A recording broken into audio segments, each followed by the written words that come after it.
7. Death to Germany. When an individual commits premeditated murder, he must be prepared to forfeit his own life in consequence. When a nation commits premeditated murder upon its fellow nations, it must be prepared to forfeit its own national life. On that point, the laws of man and God are explicit: an eye for an eye, a tooth for a tooth, and a life for a life. But what is the law of man or God to Germany? Nothing. She recognizes only German law. So be it. It must then be German law, if such a law there be, which decrees her penalty, the penalty of death. And there is such a German law which decrees that death to her. As in all human affairs, there must also be in every system of punishment a last limit, a ne plus ultra that no punishment can overstep. Thus, even from the point of view of pure theory, the necessity of the death penalty is postulated. It is, as the ultimate punishment on earth, the indispensable keystone of every ordered system of criminal law. No apparent reasons which are alleged against it can withstand any serious criticism.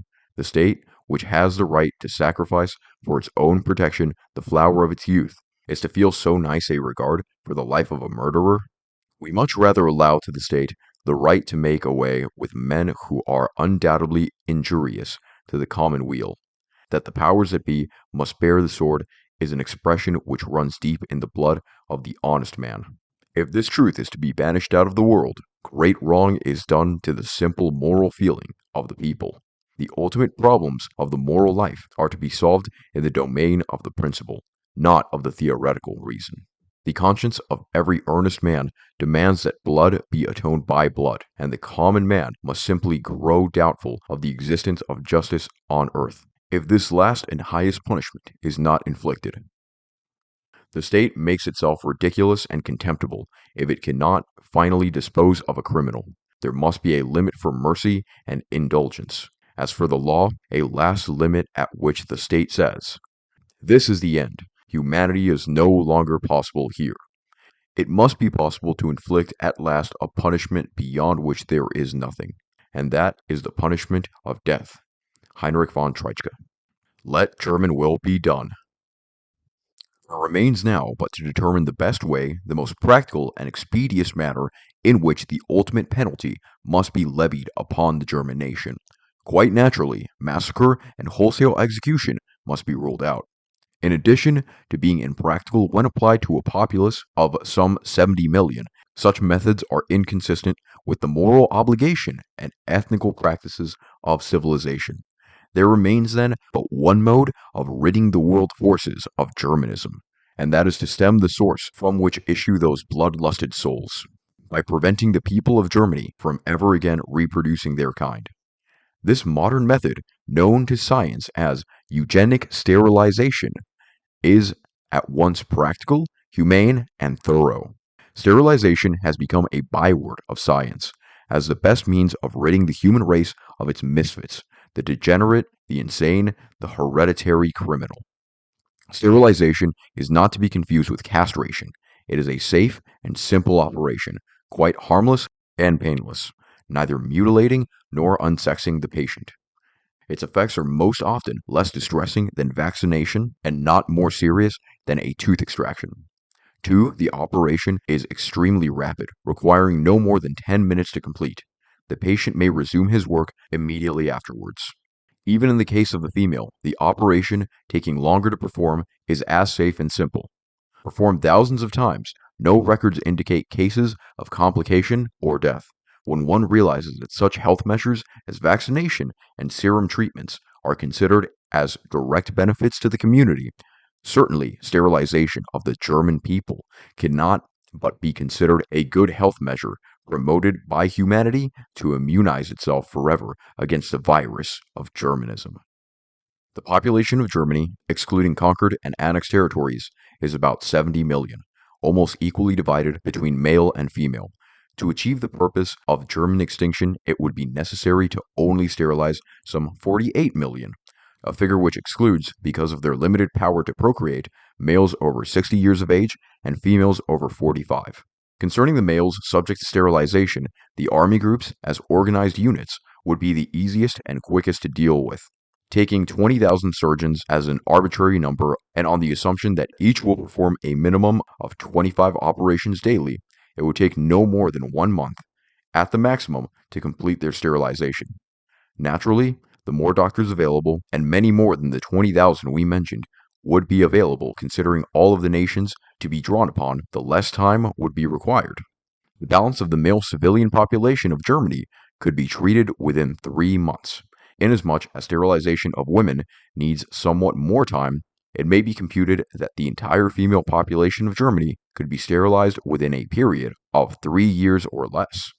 Complete sterilization of both sexes, and not only one, is to be considered necessary in view of the present German doctrine that so much as one drop of true German blood constitutes a German. Of course, after complete sterilization, there will cease to be a birth rate in Germany. At a normal death rate of 2% per annum, German life will diminish at the rate of 1,500,000 yearly. Accordingly, in the span of 2 generations, that which cost millions of lives and centuries of useless effort, namely the elimination of Germanism and its carriers, will have been an accomplished fact. By virtue of its loss of self-perpetuation, German will have atrophied and German power reduced to negligible importance. Reviewing the foregoing case of sterilization, we find that several factors resulting from it firmly establish its advocacy.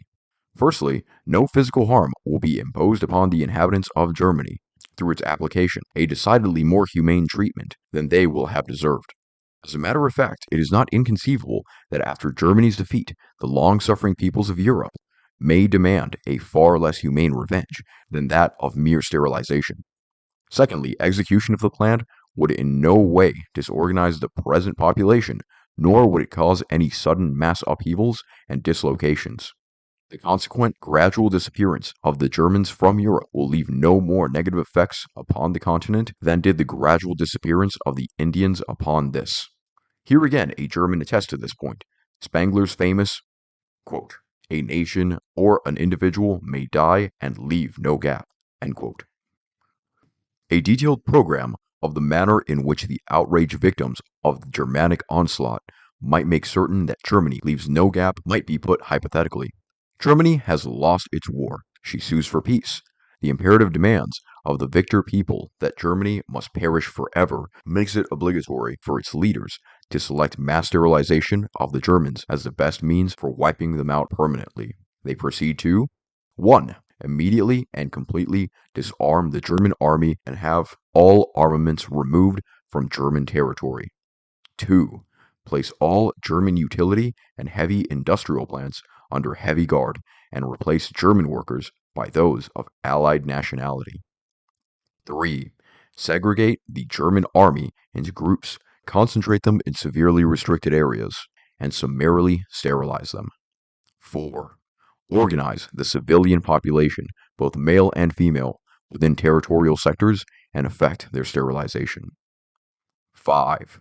Divide the German army, after its sterilization has been completed, into labor battalions and allocate their services towards the rebuilding of those cities which they ruined. 6. Partition Germany and apportion its lands. The accompanying map gives some idea of possible land adjustments which might be made in connection with Germany's extinction.